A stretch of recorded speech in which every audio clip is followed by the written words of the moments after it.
So welcome to first day, second semester, senior year. This is for all of you in this class and watching online. You're all seniors, so this is your very last semester of your high school career. Good. That should be your response. Good. You're almost there. And this one's going to fly by. You got a lot of stuff coming up this semester. AP test, prom, graduation, all that stuff. Fun stuff. Good stuff. But it's going to go quick. A quick word, though, is on the AP test, mine and whatever else you have, don't let it go too quick. Don't get too involved in the fun and miss out on the chance to earn your calculus credit or English or government or APES or whatever other AP classes you're in. For calculus specifically, this 9 weeks, we basically have a test every other week. Again, you can print this out if you want a hard copy of it. It kind of lands, I think, nice. The week before the February break, we won't have a test. I think that's good because probably most people will be having a test, so you don't have to worry about that. That means we'll have a test when we get back. And then the week before spring break, we won't have a test. And again, that's where a lot of people are testing. So I think it lands well for you because a lot of times we, teachers, end up testing on those weeks before a break. And then you have, 4 or 5 tests within 2 or 3 days. So we won't be contributing to that problem this year anyway. This whole semester is kind of the opposite of last semester. In fact, it's like, well, how does that, maybe that doesn't even make sense. Last semester we took derivatives the whole year, or the whole semester, and we used the derivatives for things, right? Slope of a tangent line, rate of increasing, whatever. We took derivatives. This semester is mostly about antiderivatives, and so it's just going backwards from what we did last semester. Now, obviously, there's a lot to it because there's more than one day of just antiderivatives. This whole 9 weeks is sort of about antiderivatives, which is the same as integrals. So if you equate antiderivatives and integrals, then you start looking through the list. Integration, integrals, integration, trig rules, integration. So a whole lot of integration antiderivatives. And the connection between them this is a little bit strange, but there's a strong connection between derivatives and antiderivatives and what they tell you. And that's fundamental theorem of calculus, which, I don't know, seems a little bit weird that the fundamental theorem of calculus we don't get to until 3 weeks into the second semester. But that theorem connects 2 main ideas. And so you already know about the derivatives. We need to spend a little bit of time talking about antiderivatives, and then we'll spend a couple days talking about how they sort of go together. So that's the big picture. Let's start the notes today. Today's a little bit strange because we're going to start notes, and the first few things we're going to write, you're going to be like, what? We don't know that. What are you talking about? It's because the first, and you can kind of see from the numbers here, these units, they go together, but they go together so well it's hard to know which one to teach first. And so it's like every year we switch up who should go first, and books do it differently. And so we're going to do 4-3, 4-2, 4-6, 4-3 again, and then 4-1. So we kind of jump all around. And because of that, I'll start today with a super brief outline of all of those, even though we won't go in depth on those. So maybe you get a little bit of an idea of what's coming. We'll see. So, Chapter 4 overview. Kind of get all of Chapter 4 in 2 lines here, and then we'll take a deep dive on each topic. And deep dive meaning 1 day per topic.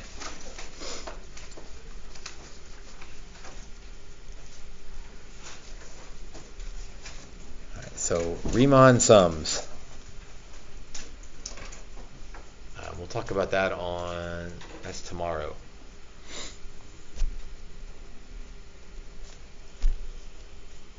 And then we'll talk about, or I'll just say definite integrals.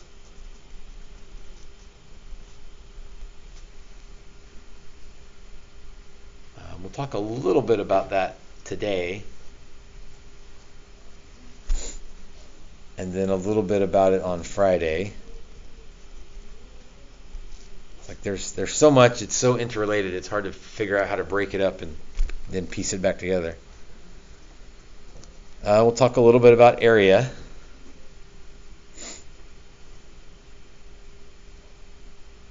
That would be Tuesday, Wednesday, Thursday.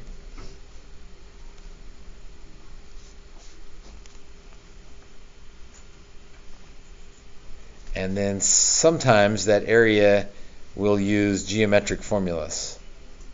Good old geometry. Easy geometry though, nothing crazy. Mostly rectangles, a few circles, maybe a triangle. So nothing crazy with the geometry. This is today.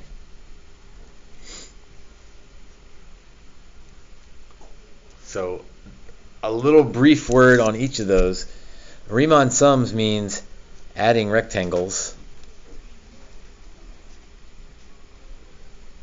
to estimate area.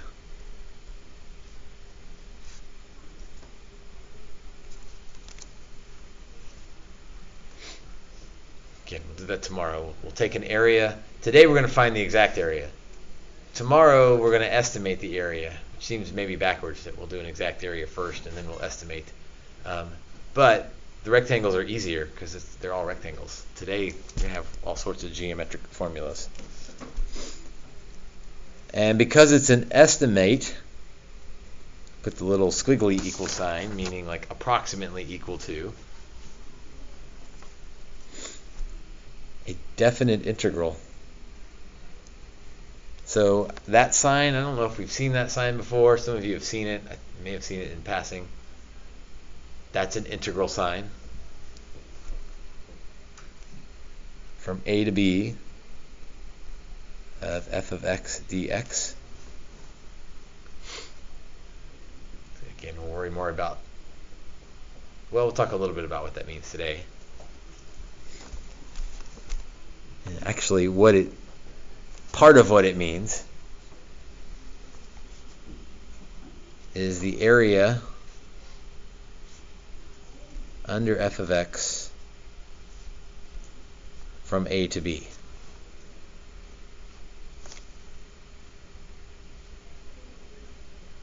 We'll draw some pictures in a minute.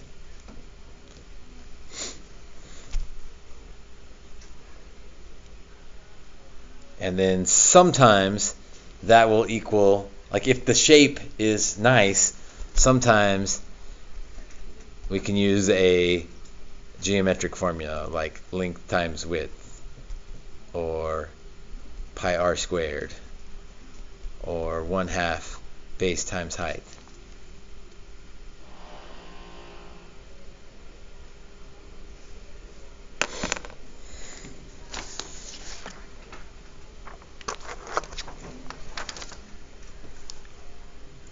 And sort of like last semester, like the main idea of the whole semester, if you had to sum it up in one,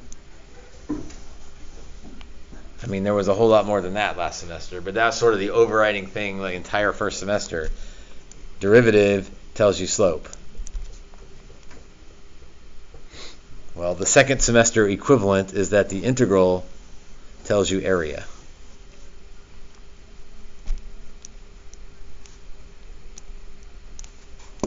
We'll do a whole bunch of stuff with that. We'll find a whole bunch of areas. We'll take a whole bunch of antiderivatives, but big picture, derivative tells you slope. The integral tells you the area.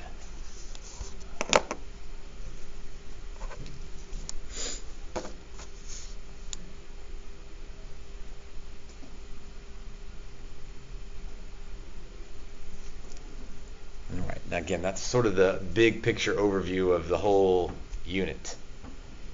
Today we're going to zoom in on using geometric formulas to find an area. So the math today, like the calculations today, are geometry stuff. The setup is calculus, like it's going to look like a calculus problem because it's going to look like this, but to answer the question you're going to use geometry. So it's one of those days that looks really hard, but then actual doing the problem is pretty easy.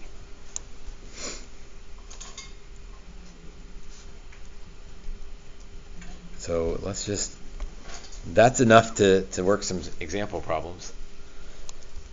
Sketch the region and evaluate the integral using geometry.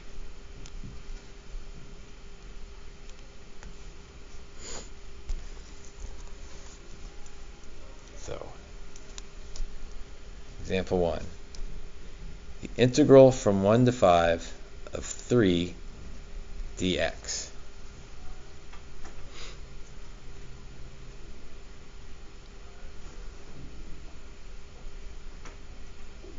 Again, officially, I think this is our first time seeing an integral. So let's be slow way down and say what that means. And what that means is the area under y equals 3 from x equals 1 to x equals 5.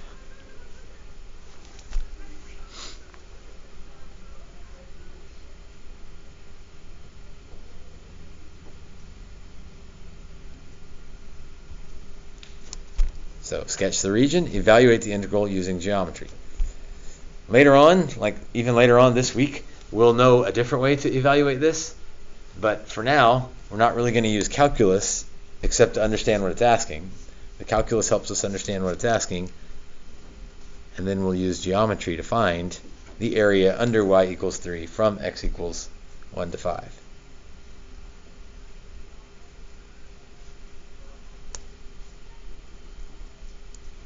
So there's y equals 3.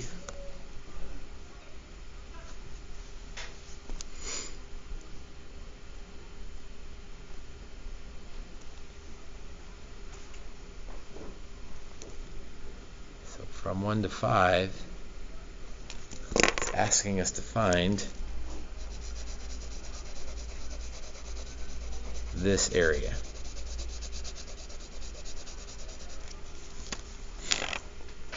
Area under y equals 3 from x equals 1 to 5.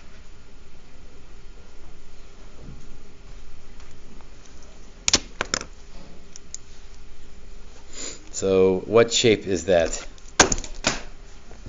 A rectangle. It's like, wow, we used the calculus to understand what was being asked, and then we're like, wait a minute, that's a rectangle. Area equals base times height, or length times width, however you want to phrase it. Length times height.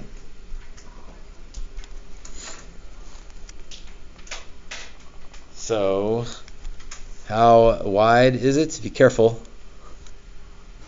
See if your brain's awake yet from the 2 or 3 weeks off. 4, right? It's not 5 wide, it's 4 wide. And how tall is it?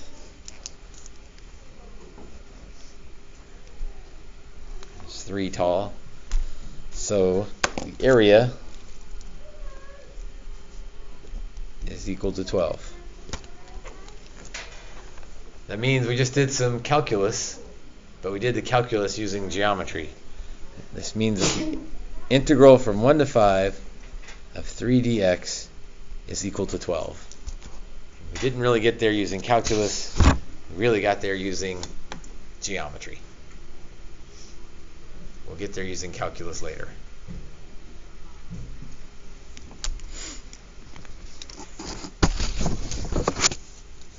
All right, that was about as easy as they can get. Let's do one that's a little bit harder.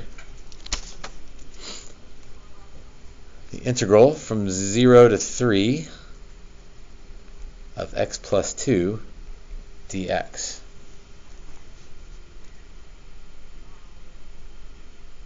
So let's think about what that means. Then we'll draw the picture, and then we already know we're supposed to use geometry here. So that means the area under y equals x plus 2 from x equals 0 to x equals 3.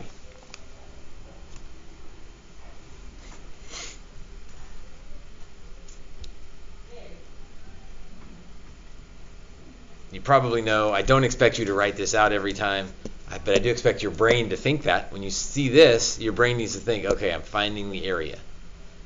And then if it's a geometry problem, then draw the picture and figure out what formula we should use. Okay, y equals x plus 2. So let's see, m equals 1, b equals 2. Surely it hasn't been too long to graph a line.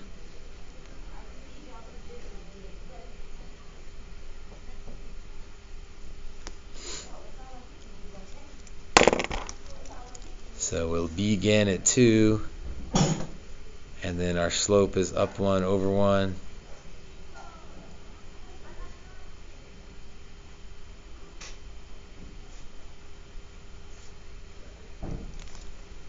So there's the line, y equals x plus 2.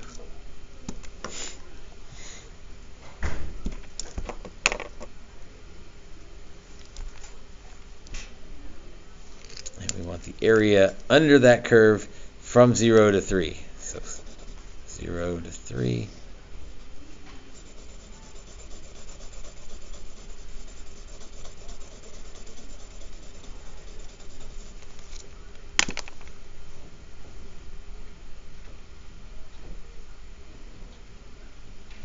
Geometry experts. What shape is that? Trapezoid. Been too long. Trapezoid.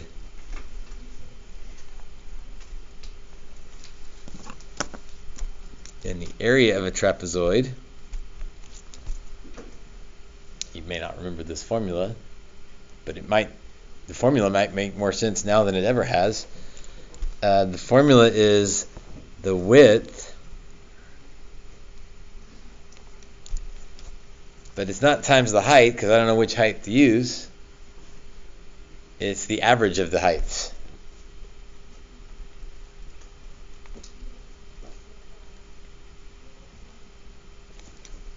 Now, it's not always written like that, but it does always have a 2 in it. But if you think of the 2 as the average height, that's an easy way to remember that formula. So the width is 3.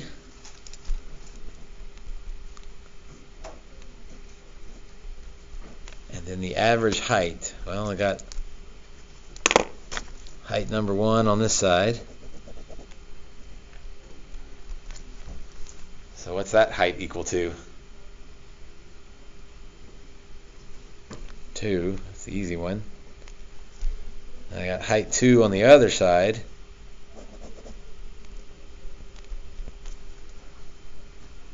That one's a little bit harder. How tall is that one?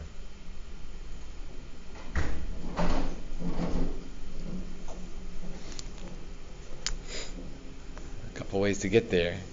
We started here at 2, and then we went up 1 over 1 3 times.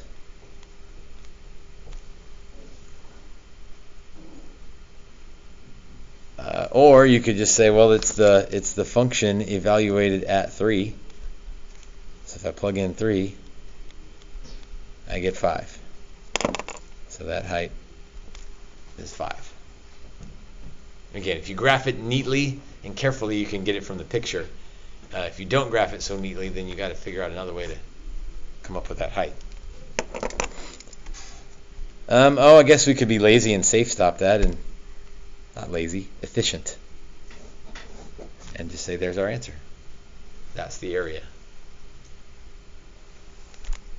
Again, if that bothers you, see 7 times 3 is 21, 21 halves.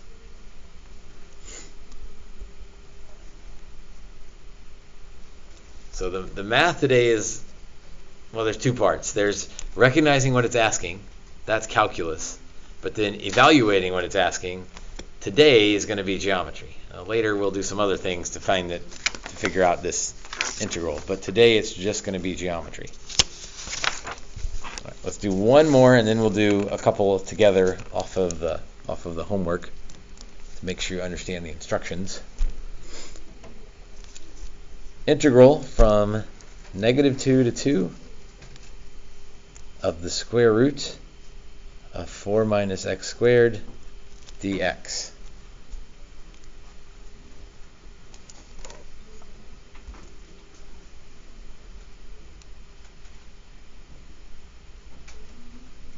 So don't tell me about geometry yet. Just tell me, what's this mean? What's it asking for? What did I write down as the next thing under part A and part B? Or example 1 and 2. Did I switch 1 to 2 to C? No, that's 1, 2, C. Nicely done. What's it asking for? The area of the square root of 4 minus x squared? Yep. The area under y equals square root of 4 minus x squared, whatever that looks like, that would be the problem, from negative 2 to 2. So we understand what it's asking. We may not know how to find that yet, because we probably don't know what that graph looks like, but we at least know or understand what they're trying to get us to find. So y equals square root 4 minus x squared.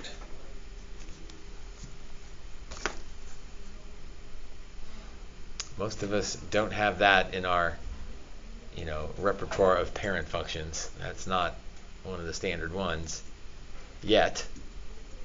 Is there something we can do to maybe clean that up a little bit?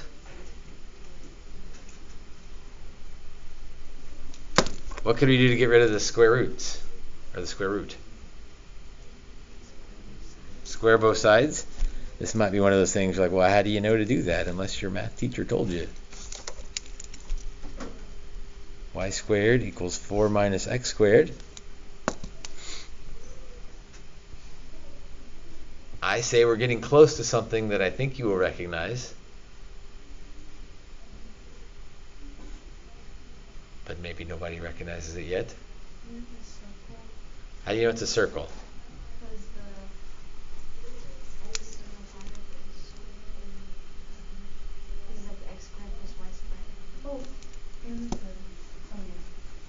So now, hopefully, you recognize. Wait a minute, that's a circle.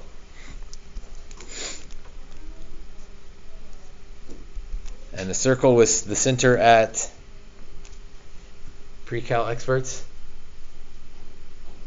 4. No, 2. The center. Wait, what's the Where's it centered at? 7 squared? 0, 0. And now, Andrew, what's the radius?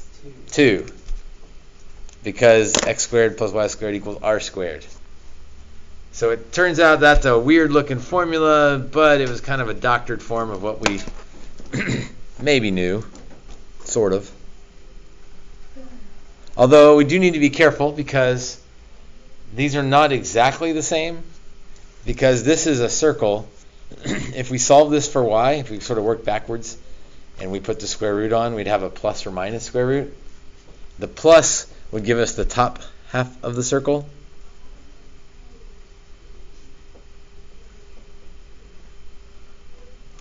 The minus would give us the bottom half of the circle. But then it wouldn't be a function if we had them both. So it's just the top half of the circle.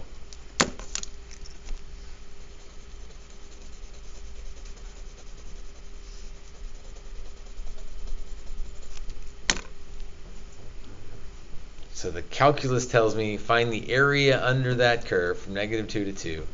And it turns out that shape, what's the official name for that shape? A semicircle.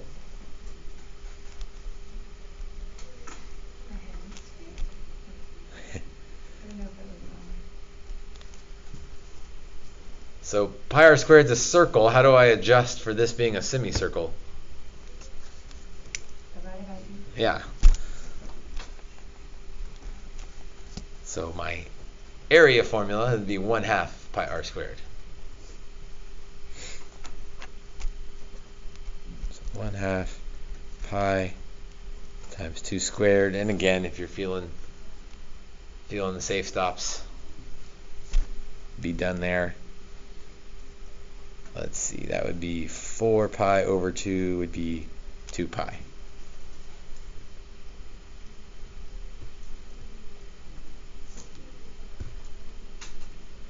So we're sort of doing calculus today, but we're really doing geometry to answer a calculus problem.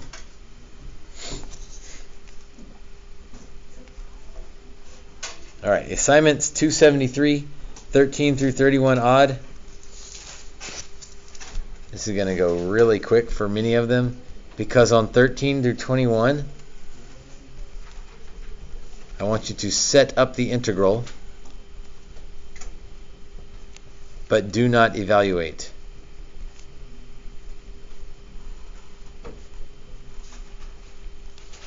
Set up the integral, but do not evaluate on 13 through 21.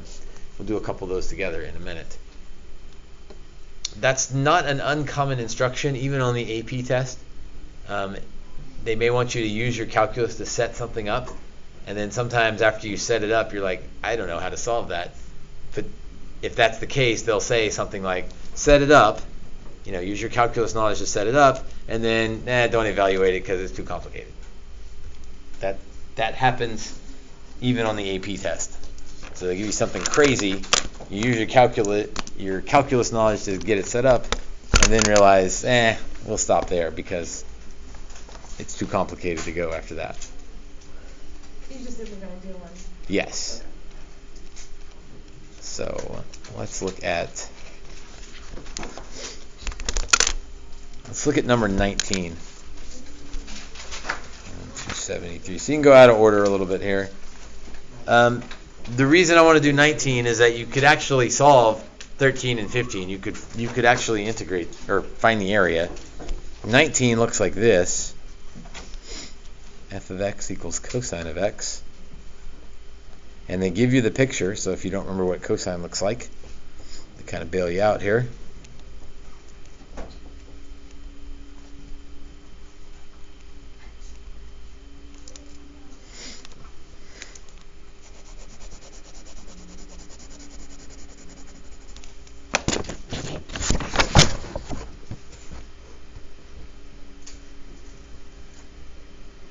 So the instructions say, set up a definite integral that yields the area of the region.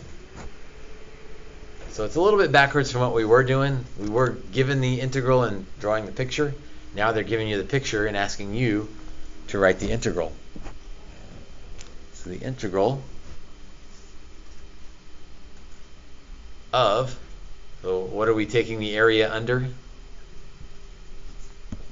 So like what's going to go right here?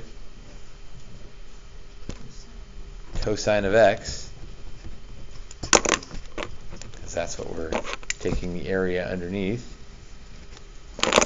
And then from what to what? What are the x limits of integration is the fancy word for 0 to pi over 2.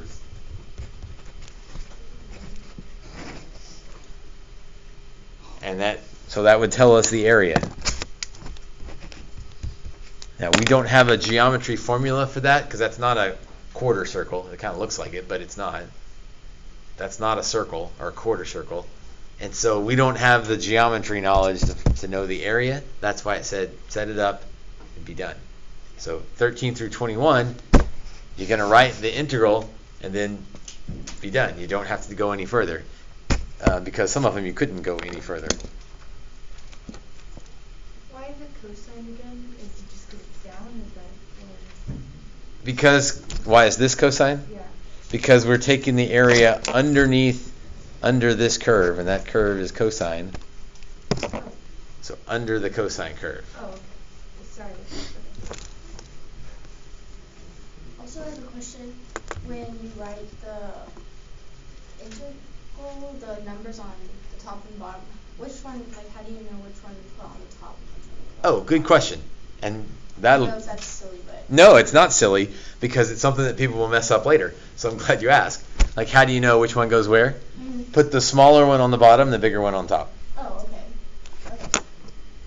So, yeah, it's an easy, but if you don't know, you don't know. So it's a good question, and it is something that later on people are going to mess up, and there's a way to deal with it if they're backwards. We'll deal with that later. But no, that's a good question. Like, how do I know which one goes where? From bottom to top. Okay, thank you. You're welcome. All right, 21's a little bit different, so let's do 21. see if we can figure this one out. It says g of y equals y cubed. So it's not a function of x, it's a function of y.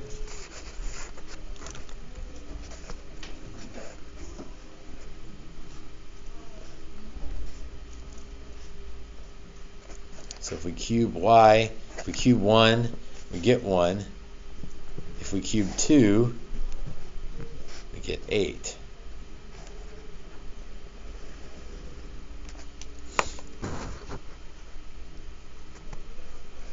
I kind of don't like this problem because I feel like it's too early in the process to ask this.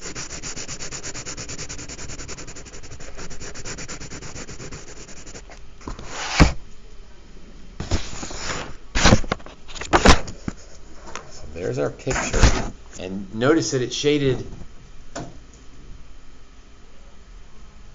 not really under the graph, but left of the graph. Although if you think about this being a function in terms of y, it did shade down to the y-axis. So it, turn your head a little bit, it's under the graph. Maybe.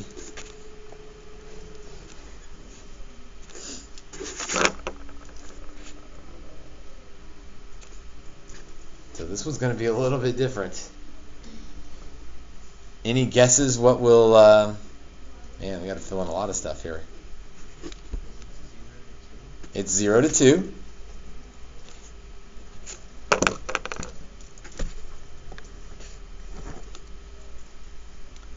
Zero and 2 aren't x variables, those are y variables. And so at the end, we won't have dx, we'll have dy. Because everything's backwards in this one. So of course we have dy at the end instead of dx. And the area under, kind of under in quotes, because it's not really under how we usually think of under. It's under that way. What is it under? What's going y cubed? Because it's, again, turn your head sideways, it's under y cubed down to the y-axis. And again, we don't have the geometry to figure that out, but we don't need it. We just say, well, there's what the area is, and we're done with that problem. All right, the rest of them are not that bad. There's more in this section where all you have to do is write the integral, and then there's starting in 23 through 31, you have to draw the picture and use trapezoids or rectangles or circles or whatever to come up with the area. So integrals, but not really integrals with calculus. Just calculus is just understanding that it's the area, and then use geometry to find the area under the curve.